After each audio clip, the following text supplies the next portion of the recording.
हैं, जो जानने वाले हैं और जो थोड़ा उच्च कोटि के मनोवैज्ञानिक हुए हैं, उन्होंने साफ साफ कहा है इंसान बहुत बेवकूफ़ है। वो खुद को बस बोलता है वो बुद्धिमान आदमी है। वो बेवकूफ़ है अपने वृत्तियों के कारण। कहता है इंसान जो विचार भी करता है ना, तो विचार करता है अपने वृत्तियों को पोषण करने के लिए, अपनी कामनाओं को पोषण करने के लिए। हालांकि कुछ लोग हैं जो कि उच्च कोटि का आ जाते हैं, वो विचार भी करते हैं तो विचार के लिए। लेकिन जो आम आदमी है, जो मेजोरिटी ऑफ पीपल है, वो क्या करता है, वो विचार भी करता है तो अपने वृत्तियों के कारण, अपनी कामना पूर्ति के कारण, अपने कल्पनाओं में घुसे रहने के कारण वो विचार भी करता है। हम सब भी वैसे ही हैं। हमारा विचार का जो केंद्र होता है वो क्या होता है? सुख होता है। कि हम किसी चीज़ को जानना चाहते हैं विचार के द्वारा। हाँ, जानना भी चाहते हैं तो एक सुख मिल जाए, एक शांति मिल जाए, एक बेहोशी मिल जाए, उस तरह से रहता है। हम विचार का जो केंद्र जानना चाहते हैं, विचार का क्या रस है, क्या लेना चाह रहा है विचार, तो समझ में नहीं समझ तो हम समझते हैं कि ये कुछ रस लेना चाह रहा है, शांत होना चाह रहा है, ये बेहोश होना चाहिए। दो ही ऑप्शन है, ये तो शांत होना चाह रहा है, ये बेहोश होना चाह रहा है। तो कहने वाले बोले हैं कि आदमी बेवकूफ़ है।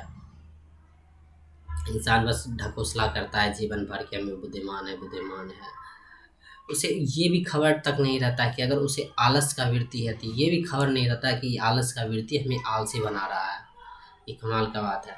जब भी हम आलस होते हैं, आलसपन आता है तो हमें लगता है हम आलसी हो रहे हैं। ये हमारे कोड है, हमारे अंदर कोडेड ही है कि आलस का वृत्ति। अब ये कमाल का बात है। लेकिन हमें लगता है हम, जब इंसान को क्रोध आता है, दुख होता है, सुख होता है, तो लगता है हम हो रहे हैं। ये भी कोडेड है, हमारे पास ऐसा केमिकल ही है कि हम सुख सुख भोग सकते हैं, दुख भोग सकते हैं। बस उसके लिए कोई एक कारण ढूंढते हैं हम, अपने विश्वासों के कारण, अपनी धारणाओं के कारण, या धारणाओं की मदद से हम कारण ढूंढते हैं। अगर हमें सुख चाहिए तो कोई भी परिस्थिति क्यों ना हो, हम बस कारण ढूंढ लेते हैं उससे सुख का।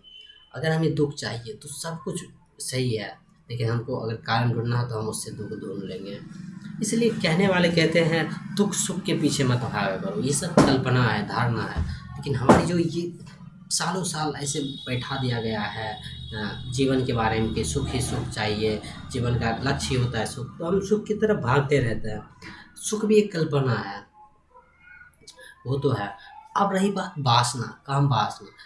काम वासना भी एक प्रकृति है, प्राकृतिक है। वासना, काम वासना चाहता है, जवान करता है।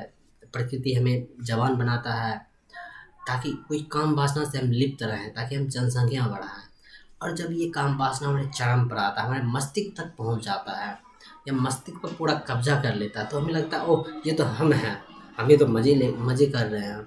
वो भी हमारा जो काम वासना है, हमारे जो प्रकृति के अनुकूल बने हैं हम, वो भी प्रकृति द्वारा है। लेकिन हमें क्या लगता है कि नहीं, ये जो बनाया हुआ है ये हम कर रहे हैं, ये हमारे द्वारा हो रहा है। हम धारणा बनाते, कल्पना बनाते किसी के बारे में कि ओ ये ऐसा होगा, वो ऐसा होगा। वो भी प्रकृति का एक नियम है, हमारी वृत्ति है कि हम किसी के बारे में अपना बुद्धि से या अपने विचार से पहले ही कल्पना कर लेते हैं। उसका भी एक रीज़न ये भी है कि हम सर्वाइव चाहते हैं, कि प्रत्येक चीज़ के बारे में हम जान के रखना चाहते हैं, ताकि भविष्य में हम क्या सर्वाइव अच्छा कर सकें, हमारा जो जीवन जीने का जो प्रोबेबिलिटी है वो बढ़ते जाए, जो क्षमता है वो बढ़ते जाए, पोटेंशियल हमारी बढ़ते जाए। ये भी हमारा प्रकृति ही द्वारा बनाया गया है। तो जितनी भी चीज़ है सब के सब प्रकृति द्वारा बनाए गए हैं। एक भी ऐसा नहीं है जो प्रकृति से अलग हो। परंतु जो हमारी कल्पना और धारणा से हमने समाज बनाया है, हमें लगता है ये सब कुछ मेरा है। ये बहुत ही जटिल है, हमें इसे समझना पड़ेगा, जानना पड़ेगा कि आखिर हम कैसे इसमें फंसे रह जाते हैं। उसका मेन कारण है धारणा। हम विश्वास पर देते हैं, हमें सवाल नहीं आता है। सवाल के पीछे हम सवाल भी करते हैं तो अलग कर जानने के लिए, जिसमें कोई तुक नहीं है। और हमारा जो सिस्टम है समाज का, वो भी थोड़ा अरुचिकर है, मतलब कुछ मज़ेदार नहीं है कि जानो ज्ञान के लिए कुछ करो, जीवन में कुछ सिद्धांत के लिए कुछ करो, कुछ खोजो, कुछ सृजन करो, कुछ क्रिएट करो। ये सब नहीं है तो उसका जो रिजल्ट निकलता है वो बहुत ही गड़बड़ निकल जाता है। तो हम विश्वास के धारणों में फंसे रह जाते हैं। और ये धारणा धीरे धीरे धीरे धीरे बढ़ते जाता है, बढ़ते जाता है। तो प्रत्येक कर्म हमें लगता है कि हम ही कर रहे हैं। हम जो दृश्य बनाते हैं, जो दृश्य देखते हैं दूसरे लिंग के लिए, जो हम उसको सुंदर बनाते हैं, उसको बेहतर बनाते हैं ढंग से, उसको अपने भोगने के लिए एक वस्तु बनाते हैं। उसका जो चेतना होता है उसको मारते हैं, उसका जो प्राण होता है उसको मारते हैं, उसको जो जीवित है उसको हम मारते हैं अपनी कल्पना और अपने दृश्य से, अपने अपने दर्शक की क्षमता से। जो दर्शक की क्षमता है मेरे पास, जो हम जिस दृष्टि को रचे हैं, जिस सृष्टि को हम रचे हैं दृष्टि के मुताबिक, तो कोई है, कोई हमारे विपरीत लिंग का है, तो हमने उसके शरीर को पूरा सुंदर बना दिया, तो हम पूरे उसके शरीर को देख रहे हैं भोगने के लिए। ये भी लगता है ये हम कर रहे हैं, हालांकि इसमें भी कुछ तथ्य है कि हम कर रहे हैं, मेरे ही द्वारा हो रहा है। मेन केंद्र तो हम ही हैं, अहम है, मैं है, अहंकार है, स्वार्थ है। लेकिन जो इसमें हेल्प कर रहा है वो प्रकृति है। प्रकृति चाहता है किसी चीज़ को लूटना, प्रकृति चाहता है कि इसका पॉपुलेशन बढ़े, प्रजनन करे।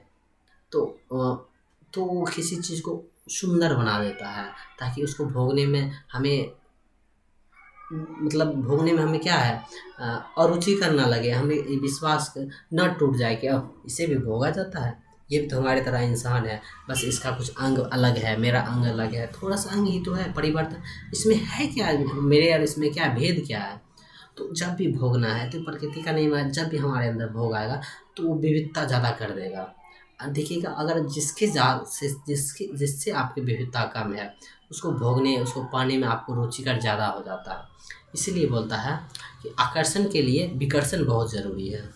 जितनी ज़्यादा विकर्षणता होगी उतनी ज़्यादा आकर्षणता होगी। जितना दूरी बदलेगा, जितना विविधता होगा, जितना भेदभाव होगा, उससे और ज़्यादा आकर्षण बढ़ने की संभावना बढ़ती जाती है। तो हम जब किसी पुरुष को देखते हैं, किसी स्त्री को देखते हैं, तो स्त्री को जो हम सुंदर बना देते हैं लूटने के लिए, उसके शरीर को भोगने के लिए, ये भी प्रकृति द्वारा एक केमिकल का चाल चलता है जो हमारे पूरे मस्तिष्क पर कब्जा कर लेता है। हमारे आँख को एक भोग के लिए यूज़ कर लेता है। कौन? प्रकृति। हालांकि उसका जो केंद्र है वो हम है, वो हम देते हैं, उसको अलाउ करते हैं, हम उसको अपना जो होता है उसको क्षमता देते हैं। वो हमारी मर्जी के कारण होता है, चयन हमारा होता है। वो चयन एक दिन का नहीं होता, वो हम सैकड़ों दिन से किए जा रहते हैं। बस उसको एक इन्वॉल्विंग मिल जाता है, हम बहुत सारा कल्पना किए रहते हैं, तो एक दिन हमको घटना करने का मौका मिल जाता है। तो हम किसी स्त्री को देखते हैं तो उसको, उसके पूरे शरीर को एक सिस्टमेटिक बना देते हैं कि भोगने का ही वस्तु है।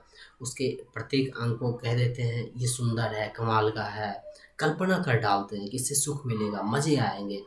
तो ये सब जो जिसके मुताबिक हो रहा है, ये प्रकृति के मुताबिक हो रहा है, ये प्रकृति का चाल है। लेकिन हम ये इसको समझ नहीं पाते कि ये प्रकृति का चाल है, हमें लगता है हम तो कर रहे हैं।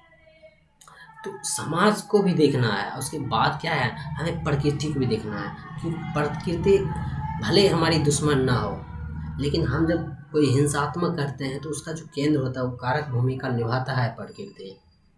हम किसी पर क्रोध करते हैं तो क्रोध का जो केमिकल दिया वो प्रकृति दिया है।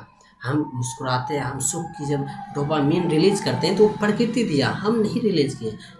पहले वो रखा हुआ था डोपामिन, बस उसको हम क्या किए, उभार दिए, उसको हम बाहर निकाले बस किसी कारण से। कोई अपनी धारणा, जो विश्वास है कि यहाँ पर हंसना चाहिए तो यहाँ रोना चाहिए।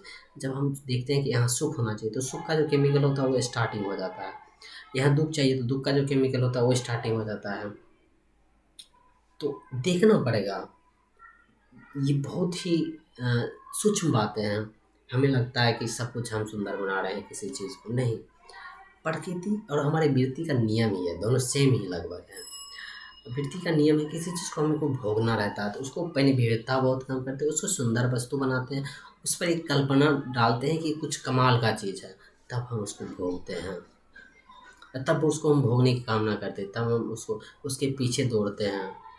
ये देखना पड़ेगा, समझना पड़ेगा, समय लगेगा इसमें थोड़ा सा, तब हम समझ पाएंगे प्रकृति का क्या चाल है। नहीं तो हम उस प्रकृति में फंस के मर जाते हैं।